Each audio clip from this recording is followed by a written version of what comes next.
ಮಾಜಿ ಸಚಿವ H D. Revanna temple run ಮುಂದುವರೆಸಿದ್ದಾರೆ ಎಂದು ಹೊಳೆನರಸೀಪುರದ ಶ್ರೀ ಲಕ್ಷ್ಮೀ ನರಸಿಂಹ ದೇವಾಲಯಕ್ಕೆ ಆಗಮಿಸಿ ವಿಶೇಷ ಪೂಜೆ ಸಲ್ಲಿಸಿದ ರೇವಣ್ಣ ಕುಟುಂಬಕ್ಕೆ ಎದುರಾಗಿರುವ ಸಂಕಷ್ಟದಿಂದ ದೂರ ಮಾಡಿದ್ದು ದೇವರ ಮೊರೆ ಹೋಗಿದ್ದಾರೆ.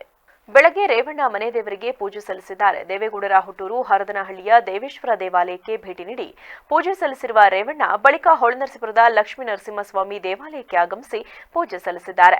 ಬಳಿಕ ಮಾಧ್ಯಮದವರೊಂದಿಗೆ ಮಾತನಾಡಿದ ಅವರು, ದಕ್ಷಿಣ ಶಿಕ್ಷಕರ ಕ್ಷೇತ್ರದ ಚುನಾವಣೆ ನಡೆಯುತ್ತಿದೆ.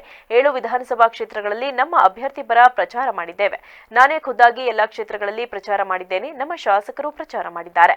ಸ್ವಾತಂತ್ರ್ಯ ಬಂದ ನಂತರ 75 ವರ್ಷದಲ್ಲಿ ಶಿಕ್ಷಣ ಕ್ಷೇತ್ರಕ್ಕೆ ಯಾರಾದರೂ ಒತ್ತು ಕೊಟ್ಟ ಮುಖ್ಯಮಂತ್ರಿ ಇದ್ರೆ ಅದು ಕುಮಾರಸ್ವಾಮಿ.